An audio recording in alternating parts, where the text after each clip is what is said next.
Olá, meus amigos, minhas amigas. Espero que todos estejam bem no momento em que nos assistem. Nós estamos aqui gravando mais uma vez o melhor, dando continuidade ao estudo da obra Palavras de Vida Eterna. Hoje, capítulo 82, intitulado Tua Obra. Queremos trazer aqui os esclarecimentos de Emmanuel, sempre muito lúcidos, sempre acompanhados de muita sabedoria, e como sempre são lições que trazem para a gente, para nós que estamos nesse caminho de aprendizado, nesse caminho de busca por orientação espiritual, por aprendizado que nos conduzam ao caminho do Pai. Essas obras que foram trazidas por Emmanuel, com a psicografia do nosso querido Chico, são obras que precisam ser lidas, estudadas, refletidas por todos nós, e eu diria cotidianamente, porque são lições imorredoras, são lições que trazem um sentido espiritual muito grande, um sentido moral muito forte, que é isso que vai nos permitir. Essa é uma das asas do conhecimento, é uma das asas que nos conduzirão ao Pai, que é a asa da moral, a asa do desenvolvimento espiritual, unido, obviamente, com o desenvolvimento do intelecto, da inteligência, e juntando essas duas asas, como bem define o próprio Emmanuel, nós estaremos alçando, ascendendo as mais altas cortes celestes, vou utilizar aqui esse termo, estaremos alçando as mais altas conquistas, repito, que nos conduzirão ao Criador. Então vamos lá. Capítulo 82, Tua Obra, um trecho de uma carta de Paulo aos Gálatas, que está no capítulo 6, versículo 4. Mas prove cada um a sua própria obra e terá glória só em si mesmo e não noutro. Interessante que aqui o título, obviamente, Tua Obra, já está remetendo a um papel, as ações, as atitudes que são executadas, realizadas por nós mesmos, É a minha obra, é a sua obra, não é a obra do outro. Eu não tenho que tomar como base o que o outro exerceu, no sentido de que eu vou alçar as minhas conquistas através da conquista do outro, como referência o outro, apenas referência e não execução daquilo de bom ou de mal que ele tenha executado. Então, essa tua obra faz uma referência a tudo aquilo que foi produzido por nós mesmos, mediante as nossas escolhas, mediante o nosso livre-arbítrio, mediante as nossas decisões, que são todas calcadas de acordo com o nosso conhecimento, de acordo com o nosso desenvolvimento moral e intelectual. Então as nossas decisões, elas estão calcadas nisso. Daí a gente entender que quando a gente observa as ações e as virtudes e também os problemas de outras pessoas, que a gente deve compreender e deve respeitar, porque nós também temos as nossas falhas, não há perfeição em nós, muito pelo contrário, ainda estamos distante dessa perfeição, que sabemos que não será uma perfeição absoluta, mas sim uma perfeição relativa, porque a perfeição absoluta somente é do Criador. Mas essas obras que são realizadas por nós é que dirão quem nós somos, é que dirão aquilo que nós fizemos ao longo da nossa existência. Então, repetindo, mas prove cada um a sua própria obra e terá glória só em si mesmo e não noutro. Então, vejamos o que traz para a gente aqui no comentário bíblico de Bacon. Ele faz aqui uma referência a essa passagem, que ele trata isso, na interpretação dele, Paulo trata disso como uma responsabilidade pessoal, né? Então, responsabilidade individual de cada um de nós. Então, prove cada um a sua obra. Significa dizer que cada pessoa examine sua própria conduta.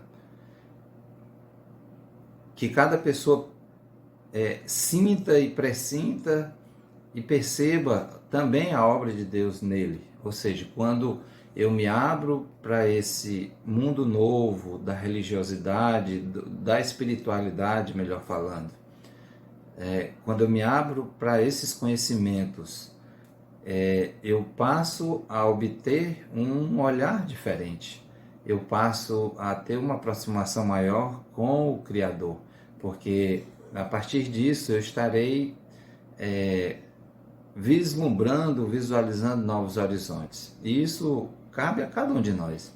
Isso diz respeito a todos nós, sem exceção. Cada um dos habitantes dessa terra. E diante das nossas decisões, né, estaremos aí sim demonstrando a quem nós somos, né? A que Deus nós estamos servindo. Então, Paulo não está aqui contrastando as obras humanas e a graça divina, não é comparando uma com a outra, né? Mas está se referindo ao que o homem, todos nós, podemos demonstrar em sua própria vida, né? Então, o que é que nós estamos apresentando a Deus, né? O que é que nós estamos apresentando para a espiritualidade maior? Então, o Paulo dá essa ênfase, né? No que o homem vê em si mesmo, não no que ele vê nos outros. Porque quando eu estou preocupado em observar o que o outro está fazendo, eu deixo de cumprir com o meu papel. Eu deixo de estar cuidando da minha vida para cuidar da vida do outro. E aí sabemos o que ocorre, né? E essa fala de Paulo, ela vai em oposição, eu diria, a uma outra passagem que tem em Lucas, em que há um momento que está em Lucas 18:11, o fariseu, que traz o seguinte trecho: o fariseu, estando em pé, orava consigo desta maneira, o fariseu orando: ó Deus, graças te dou, porque não sou como os demais homens, roubadores, injustos e adúlteros, nem ainda como este publicano. Ou seja, vejamos a arrogância do farisaísmo, né? Ele se acha superior ao outro, se acha superior às demais pessoas e não observa as próprias falhas. Então, que nós não hajamos com atitudes farisaicas, que a gente perceba que cada um é cada um, que cada um de nós tem o seu momento, tem o seu papel. Eu sempre repito isso, que eu sei que essa é uma tarefa que não é fácil. A gente sempre está observando o que o outro faz e estamos sempre fazendo ali as nossas observações, né? Quando na verdade a gente está dando conta do que o outro está fazendo. Em tempos de internet, com informação fácil, a gente sabe o quanto isso tem sido disseminado, né? Mas vamos lá ao texto de Emmanuel.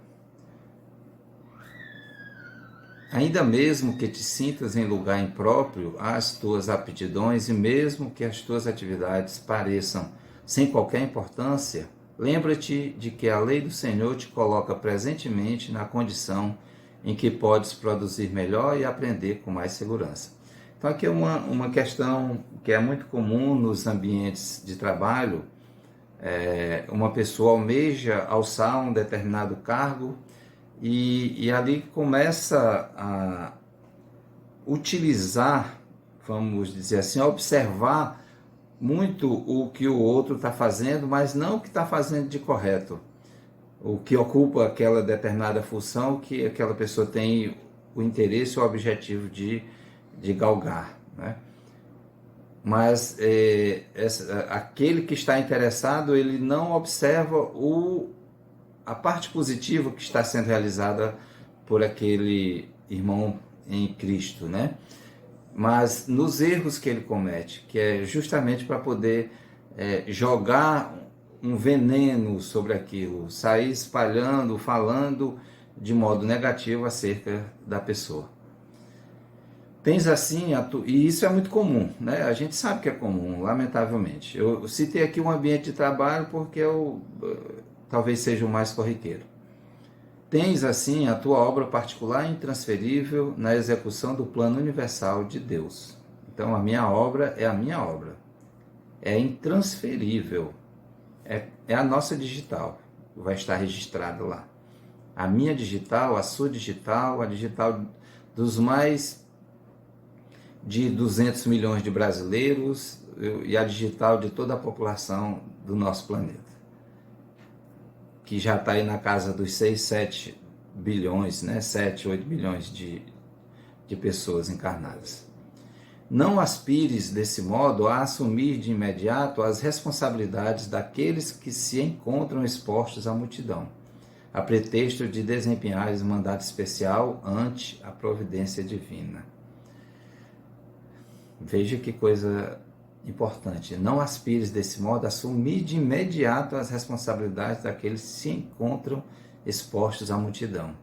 E aqui a gente pode fazer uma referência, nesses tempos atuais que estamos vivendo, à questão política mesmo, né? São pessoas que estão expostas à multidão e que há uma carga tanto positiva quanto uma carga negativa para as pessoas que ocupam essas funções sociais, que são muito importantes e que exigem muito daquele que lá está. Quem tem o papel de desempenhar um papel, quem tem o dever de desempenhar um papel no ambiente político, não é uma tarefa muito fácil. A tarefa que te incumbes nos últimos degraus ou no plano mais obscuro do lar é de suma importância nos desígnios do Senhor. Cuidemos do lar, cuidemos primeiro desse ambiente que é o fundamental, que é o nosso primeiro compromisso, né? São as nossas primeiras responsabilidades, é no ambiente familiar, no ambiente do lar. A folha de papel que te sai das mãos pode ser aquela em que se grafarão palavras destinadas ao consolo de toda a comunidade, e o menino que te obriga, apesar das noites de insônia, pode trazer consigo o trabalho de auxílio providencial a um povo inteiro. A fonte que proteges, em muitas ocasiões, será o alimento para milhares de criaturas, e a árvore que plantas dar-te-á talvez amanhã o remédio que precisas. Veja, ele sempre traz exemplos da natureza, né? A importância do cuidar da criança, do cuidar do filho, a necessidade cada vez mais premente de nós orientarmos bem os nossos filhos, a nossa juventude, os nossos infantes, a nossa juventude, né? As nossas crianças, porque eles serão os adultos de amanhã, e de acordo com as orientações e os ensinamentos que nós os transmitimos, é que eles se formarão o ser humano de amanhã. Tua obra de hoje é o serviço que o Senhor te deu hoje a realizar. Faze-o do melhor modo, recordando que, apesar da grandeza divina do nosso Divino Mestre, foi ele um dia, na terra, humilde criança, constituindo obra de abnegação e de amor para os braços de pobre mãe, recolhida temporariamente à estrebaria, sem conforto e sem lar. Então, tua obra hoje, a minha obra, a tua obra, a nossa obra é o serviço que o Senhor nos deu a realizar. Qual é o meu serviço hoje? Qual é o meu papel hoje? Qual a minha função social hoje? No meu lar, no ambiente de trabalho, no ambiente religioso, no ambiente social, no ambiente do lazer? Qual é o meu papel? Será que eu tenho que ter atitudes diferentes em cada um desses ambientes?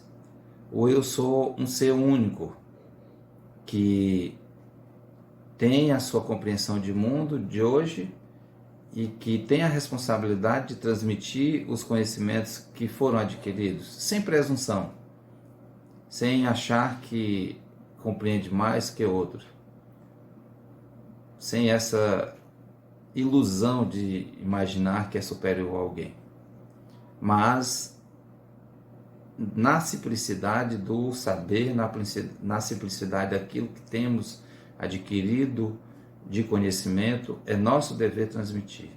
E que nós façamos isso sem vergonha nenhuma de fazer, né? Aqui pode ser sem vergonha. Então nós podemos e devemos transmitir, levar a mensagem imorredora do Evangelho, a mensagem da moral evangélica, a mensagem que faz com que o nosso espírito, que nós, enquanto espíritos imortais, desenvolvamos cada vez mais, não só para nós esses conhecimentos, mas também para todos aqueles que nos rodeiam. Repito, sem presunção, sem achar que é melhor ou pior que o outro. Então, que Deus nos abençoe a todos, que a gente possa refletir sobre essas falas e até o nosso próximo encontro.